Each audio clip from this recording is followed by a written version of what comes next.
자, 주님의 이름으로 문안드립니다. 오늘 수요일 날 또 영상으로 예배를 준비합니다. 아실로마 잘 도착했고요. 봤더니 두 명이 지낸 줄 알았더니 방 혼자 쓰라고 그래서 그것도 은혜고 돈은 좀 더 달라 그러더라고요. 그래서 예배를 준비하라고 하는 하나님의 뜻인가 싶어서 말씀 준비하고 또 영상 찍습니다. 오늘은 찬송 안 부르고요. 말씀 보고 기도하고 또 말씀 묵상 잠시 하도록 하겠습니다.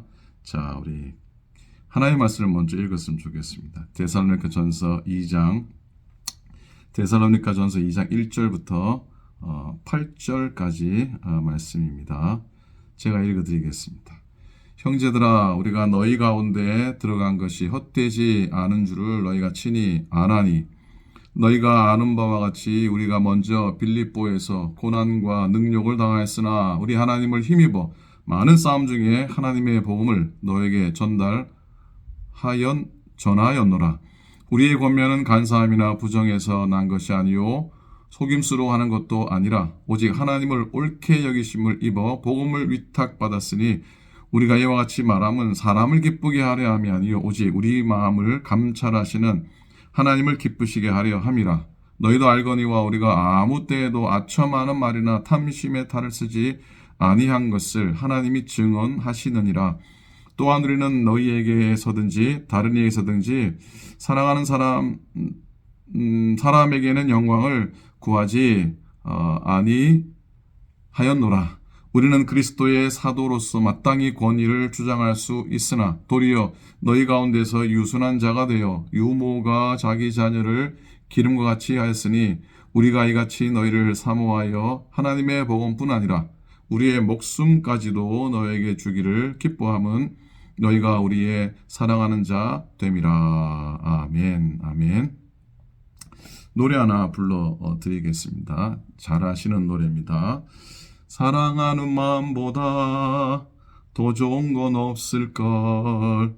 사랑받는 그 순간보다 흐뭇한 건 없을걸.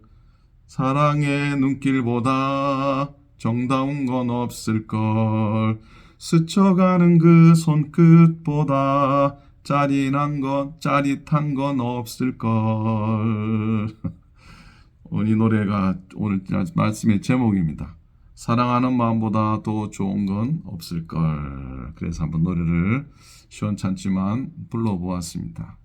자, 데살로니가 전서 말씀 묵상을 하려고 합니다. 바울이 쓴 서신들 중에 가장 먼저 쓴 서신이 바로 이 데살로니가 전서입니다. 바울이 2차 전도 여행 도중에 빌립보 사역을 마치고 데살로니가로 건너갑니다. 바울이 거기 채 한 달 못 거합니다. 한 석 주 정도를 회당에서 복음을 전했고 이때 여러 유대인들과 이방인들이 바울의 복음에 귀를 기울여 주님을 영접하게 됩니다. 그런데 회당 지도자들은 바울이 회당에서 복음 전하지 못하도록 온갖 방해를 하고요. 그래서 야손이라고 하는 사람의 집에서 신자들이 따로 모임을 갖기 시작해요. 가정교회죠. 바로 그 교회가 바로 데살로니가 교회입니다. 바울이 데살로니가 교회에서 복음을 잘 가르칩니다. 그러자 데살로니가 교회가 믿음에 든든히 서가기 시작했고 또 이렇게 부흥하기 시작했습니다. 그러나 그 지역의 유대 지도자들이 군중들을 선동해 갔고요. 바울을 추방하도록 소요를 일으키게 됩니다.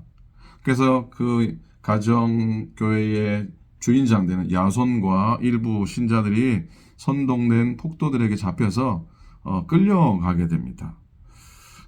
그러나 바울을 데살로니가 지역에서 내보내는 걸 약속을 하고 풀려나게 됐고요. 바울은 그들을 위해서 교회를 생각해서 교인들을 위해서 어쩔 수 없이 데살로니가를 떠나가게 됩니다. 바울은 지금 데살로니가를 떠나서 아덴을 거쳐서 저 고린도에 와 있습니다. 그러나 이 바울의 마음속에는 이 데살로니가 교회에 대한 마음이 염려가 깊었어요. 그래서 바울이 아덴으로 지나올 때 디모데더러, 야, 너 데살로니가에 가서 한번 교회 형편을 살펴보고 오라고 디모데, 믿음의 아들을 보내게 되죠. 그런데 디모데가 데살로니가 교회를 다녀와가지고 전한 데살로니가 교회의 형편은 너무나 뜻밖이었습니다. 그 교회가 믿음 위에 든든히 있고 나아가서 열심으로 복음을 전하고 있다는 거예요. 그 소식이 너무나 기쁘고 위로가 되어서 바울이 펜을 들게 됩니다. 이 바울의 사역의 첫 펜입니다. 아마 기쁘고 감격해서 붓을 들어 고린도 교회, 데살로니가 교회 교인들을 격려하고 또 계속 믿음 안에 거하라고 권면하며 편지를 쓰고 있습니다. 자, 이 데살로니가전서가 바울의 첫 번째 서신이라 그랬죠.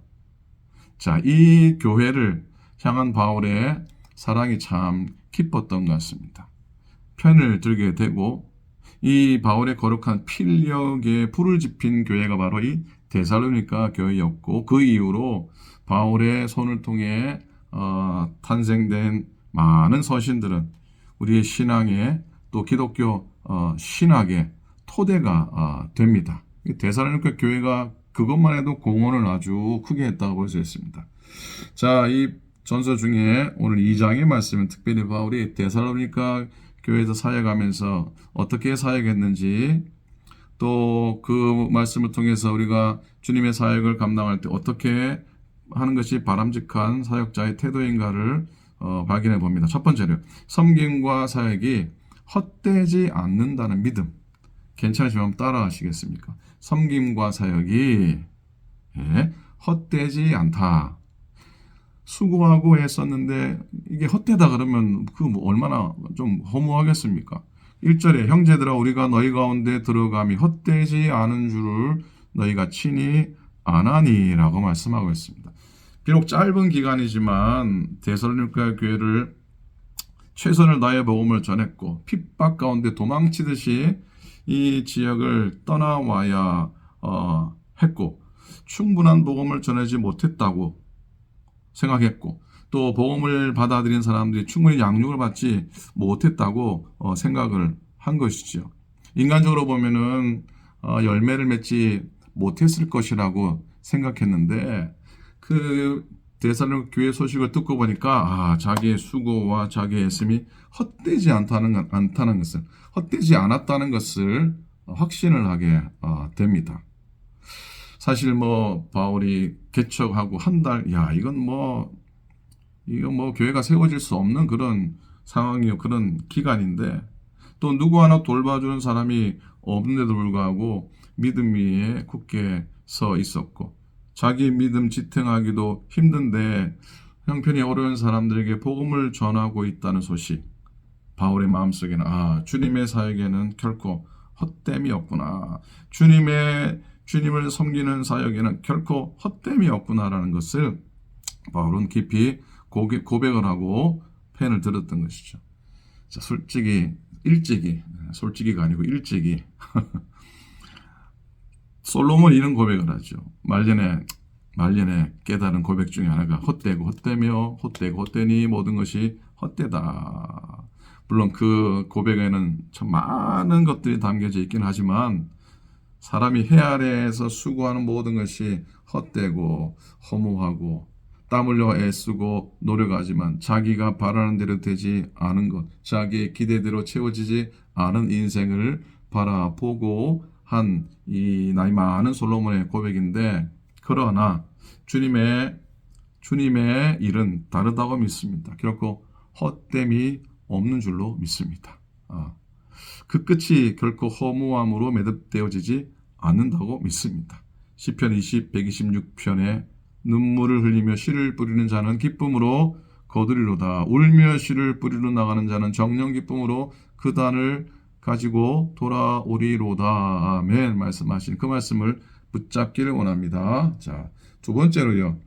주님을 섬기고 사명 감당할 때 하나님만을 의식하는 태도예요. 우리가 너무나 잘 아는 거지만 다시 한 번 더 리마인더합니다. 하나님만을 의식하는 태도입니다. 본문 4절에 보니까 오직 하나님께 옳게 여기심을 입어 복음을 위탁받았으니 우리가 이와 같이 말함은 사람을 기쁘게 하려 함이 아니요 오직 우리 마음을 감찰하시는 하나님을 기쁘시게 하려 함이라. 바울의 고백입니다. 바울이 데살로니가에서 그토록 많은 사람에게 비난과 모함과 박해를 받았지만 복음을 전하게 됩니다. 이게 뭐 사람 좋으라고 했으면 할 수 없는 일인데, 사람 듣기 좋은 말이라고 한다면은 감당할 수 없는 일인데, 그냥 사람 듣기 좋은 말하기보다 하나님 말씀만 하게 됩니다. 사람들에게 잘 보이고자 하기보다 하나님께 잘 보이고 싶었던 것이죠. 그래서 사람을 기쁘게 하려 함이 아니라 하나님을 기쁘시게 하려 함이라라고 선포합니다.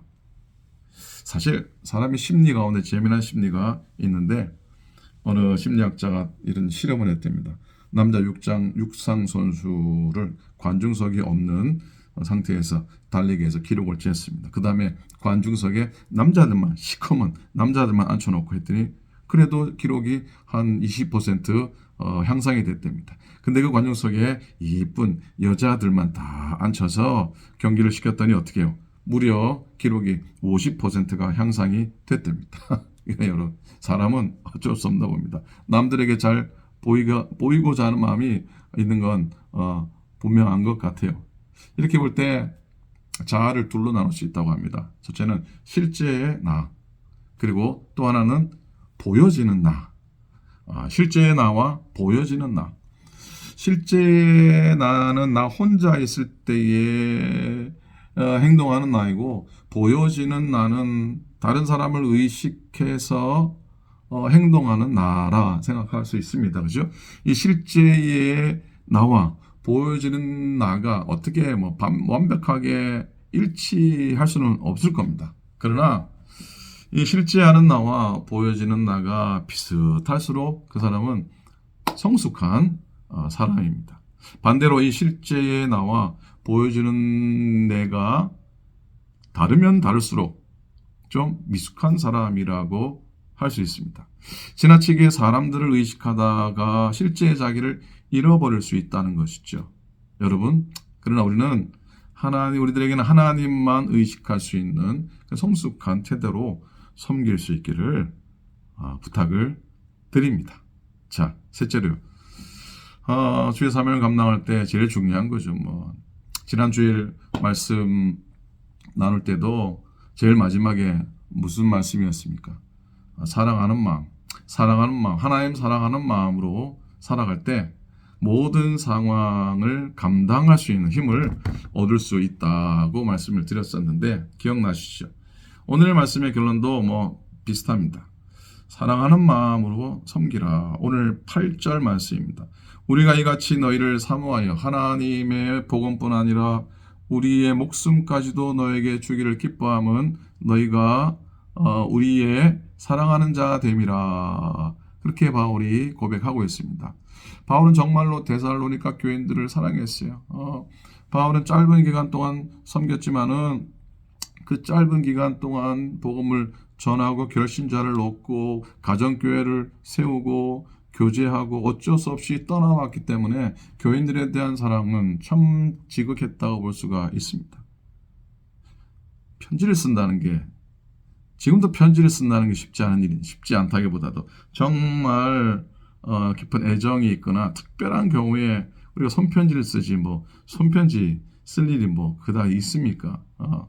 근데 그 당시는 정말 펜으로 글을 쓴다고 하는 건 종이도 없을 뿐더러 서신을 쓴다는 레를 쓴다는 사유 자체가 아주 소중한 행위라고 하는 것이죠.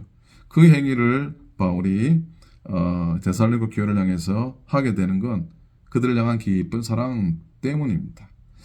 그래서 고린도에 와 있으면서도 그 교회가 노심초사 걱정이 됩니다.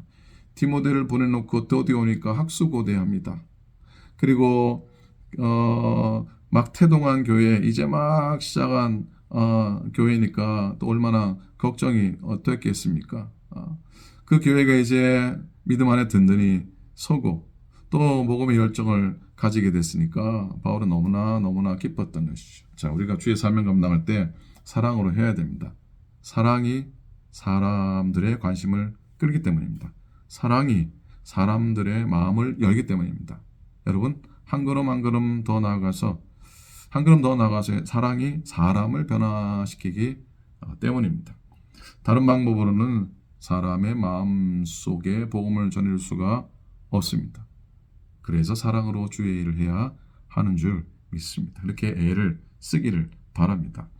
자, 오늘 본문이 주는 교훈입니다. 헛된 사역자는 자기가 섬김과 사역이 헛되지 않다는 것을 확신해야 됩니다. 그 섬김과 사역을 자랑하거나 드러내는 게 아니고요. 내가 섬기고 내가 사명 감당한 것이 결코 헛되지 않음을 믿어야 됩니다. 씨를 뿌리는 심정, 언젠가 열매를 맺을 거라는 심정으로 하는 것이죠. 참된 사역자는 사람들을 의식하기보다 하나님을 의식하는 마음이 있어야 합니다. 그리고 진정한 섬김을 감당하는 자는 사랑하는 마음이 있어야 합니다.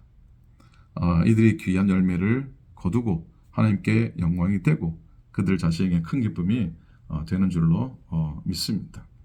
아실로마에 온 이유는 아시겠지만은 교단의 모든 목회자들이 모여서 함께 또 말씀 듣고 은혜 받고 또 감독님과의 만남 또 동료 목사님들과의 만남 이런 만남을 갖게 됩니다. 교단이 참 어려운 상황 가운데 있는데 기도해 주시기 바라고 하나님께서 우리 가운데 복되게 서는 교회 또 교단으로 또 목회자들로 설 수 있기를 축복합니다. 기도해 주시기 바랍니다. 자, 오늘도 아실롬까지 왔으니까 사진 한두 장 찍었습니다. 지난번 레이크타워처럼. 그리고 해가 지는 영상도 좀 찍어 보았습니다. 우리 가운데 하나님의 은혜의 노을이 가득 넘쳐서 정말 은혜의 빛 가운데, 은혜의 노을 가운데, 은혜의 평안의 축복 가운데 늘 풍성하게 젖어 지낼 수 있기를 바라고요. 그 빛을 누리며 소망 가운데 설 수 있기를 소망합니다. 여러분 믿음으로 거하시고 은혜와 평강 가운데 거하시기를 축복합니다. 토요일 날 또 아침에는 교회에서 대면에서 예배를 드립니다. 기억해 주시기 바랍니다. 주의 은혜 가운데 늘 승리하시고 건강하시기를 소원하고 주님의 이름으로 축원을 드립니다. 기도하겠습니다. 참 좋으신 우리 아버지 하나님, 주님의 은혜를 감사를 드립니다. 오늘도 저희들에게 은총의 자리로 불러주셔서 고맙습니다. 하나님 아버지, 주의 사명을 감당하며 우리에게 주어진 부르심의 사명 또 직분에 걸맞게 잘 감당하는 저희 되도록 하나님 인도하여 주시옵소서. 하나님 아버지 정말로 사랑하는 마음으로 주를 섬기게 도와주시옵시고 하나님만 바라보며 섬기는 귀한 주의 종이 될 수 있도록 하나님께서 인도하여 주시옵소서. 하나님 우리가 섬기는 이 섬김이 절대로 헛되지 않다는 사실을 고백하면서 섬기게 하여 주시옵소서. 우리 사랑하는 오클랜드 교회와 속한 모든 믿음의 권속들을 주님이 붙들어 주시옵시고 날마다 승리하며 날마다 건강하며 날마다 감사하고 날마다 기쁨으로 살아가는 주의 놀라운 성령 충만한 은혜 충만한 성도님들이 다 되도록 인도하여 주시옵소서. 연약하신 교우들을 하나님 기억해 주시고 하나님 아버지 아픔 속에서 회복되고 치유함 받는 놀라운 은혜의 기적들을 경험하게 하여 주시옵소서. 하나님 아버지 온 교우들의 삶을 주님께 부탁합니다. 주님이 인도하시고 이끌어 주시옵소서. 이제는 우리 주님 예수 그리스도의 은혜와 하나님 아버지의 극진하신 사랑하심과 성령님의 감동 감화하심이 주를 소망하며 주를 사랑하며 주의 사명 잘 감당하기를 소원하는 당신의 모든 종들 머리 위에 이제로부터 영원토록 함께 하시기를 간절히 축원하옵나이다. 아멘. 아멘. 감사합니다. 여러 권사님들이 목사님 이번에는 그냥 쉬시고 가셔서 거기 일에 집중하시라 그랬는데 시간이 났고 또 혼자 있는 방이니까 말씀을 또 준비해서 보냅니다. 또 다다음 주에는 또 그로잉 철치 컨퍼런스 가야 되고 또 2월 말에는 성인순례 가야 되고 너무 많이 비 오는 것 같아서 말씀을 준비해서 영상으로나마 예배를 준비했습니다. 자, 오늘도 평안하게 거하시고요. 건강하게 거하시고 토요일 날 아침 7시 반에 교회에서 또 영상으로 여러분 모두 뵙도록 하겠습니다. 건승하십시오. 고맙습니다.